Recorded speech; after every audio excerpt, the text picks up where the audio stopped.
Dave, I've always had a hope that consciousness is more than just the emergence of some phenomena from my brain and neurons. But I've always, because I've been in the neurosciences, hard to justify any other approach. You've taken the view that consciousness could be fundamental. Why do you do that? One thing we're finding as the science of consciousness and the sciences of the mind develop is just there's this gap between all of our theories of the brain and subjective experience and consciousness. No matter how sophisticated our theories get of how the neurons in the brain, how any physical processes interconnect, that still doesn't give us an explanation of consciousness. You could know all there is to know about the physical processes in the world, and that still wouldn't tell you what it feels like to be me, to be you, to see red, to fall in love, and so on. There just seems to be a fundamental new entity here. So I've suggested we need new fundamental entities in our theories, consciousness, and new fundamental laws to explain it. You've said that if God metaphorically forced you to make a bet on what this is all about, you had some views. You had a strong view, a weak view, and then a speculative view. How would you place that bet? Well, there's a few possibilities here. I mean, I guess if God really forced me, I'm not. You can't be sure about anything here, but I guess I'd be fairly confident that consciousness is fundamental. At some level fundamental. Then the question is how fundamental meaning it's a primitive element of the world, like right. space, right. like time, like matter. In physics, we take some things as primitives. We don't try to reduce them to anything simpler. If you take consciousness as fundamental, that's what you try to do. You don't say it's ultimately a bunch of neurons. You say it's one of the primitive elements of the world. Okay, so that you would be reasonably confident. How much would you bet? I mean, what odds would you give that were the case? I want to quantify this just a little bit. I'm not going to bet the farm. I'll bet $1,000, and God can come along tomorrow and settle the bet between us. Okay, all right. Yeah. So you got $1,000 on it that consciousness is fundamental. Yeah. Okay. Now, what might you bet $100 on? I don't know. And then the question is, where does consciousness fit into the picture? Is it ubiquitous? Is it everywhere in the world, the way that space and time are? That would be a view where consciousness is everywhere. Panpsychism, people call that. Or is it relatively rare, associated only with entities like brains? So one possibility is consciousness just springs into existence when you have certain complex organisms, like brains. And maybe there are some fundamental laws that say when you have the right kind of complexity, then you get consciousness. Call that radical emergence, because consciousness would then emerge from the right kind of complexity by some new fundamental principle. Okay. So that's the most conservative view. Okay, and what's another view? Next most conservative view maybe is one where there are two fundamentally different kinds of things. Physical processes and consciousness, but they're both completely ubiquitous. We got physics, you got atoms, space, time, mass, charge, and so on, and you got consciousness. They're both fundamental elements of the world, but they're different from each other. This is a dualistic picture with two kinds of basic entities in the world, and they're both everywhere. And they interact? They may well interact. There are going to be versions of this where the consciousness will actually make a difference to the physics. And there'll be versions of this where they say somewhat independent. Physics does its own thing. Maybe it affects consciousness, but consciousness does its own thing.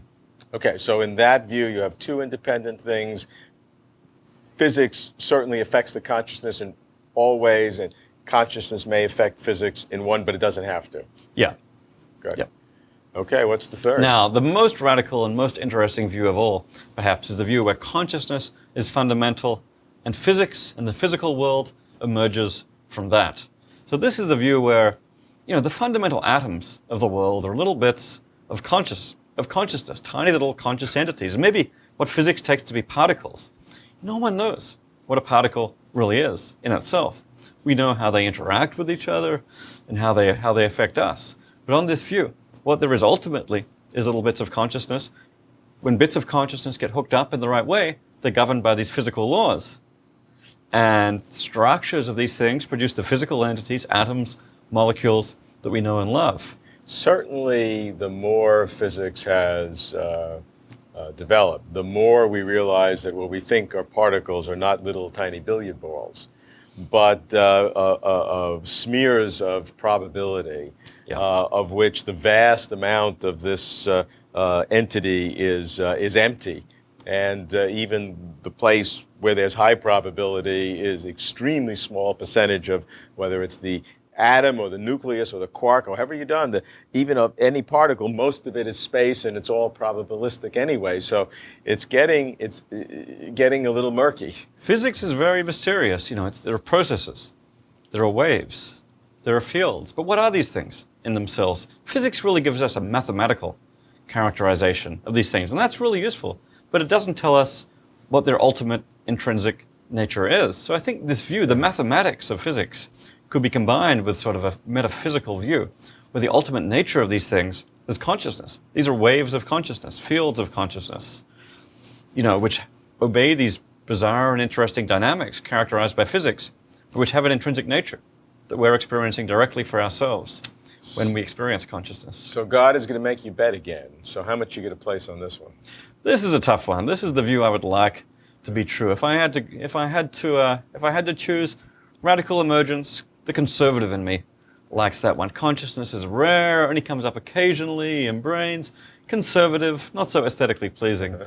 The dualist panpsychist view with physics and consciousness. Okay, this is getting a bit more radical. We've got consciousness everywhere. Sounds kind of spooky, but at least physics gets to do its own thing. Yeah, the physicist might like this one. The view where consciousness is at the ground of all being and physics comes from that. Now, this is really the most radical of all, and it seems like you're getting into an idea that, a Buddhist or an Eastern mystic might like. But, if I really had to choose between them, you give me a couple of drinks, I'm going to go for the last one. Yeah, consciousness at the ground of all being. It's a beautiful picture of the world. And what would follow from that? I mean, let's assume it's really true. What does that mean for us? I think, it would be a radical revisioning of our picture of the world. We're used to, the modern scientific picture of us being atoms in the void. Well, I think it can't just be atoms in the void.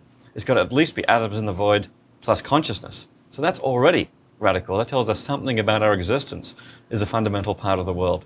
If it turns out that all there is consciousness in the void, manifesting itself as matter in some way. Yeah. Then this is a fundamentally different picture again. And I don't know where that's going to lead us as philosophers, but I think it might well have, if you're thinking about the human condition.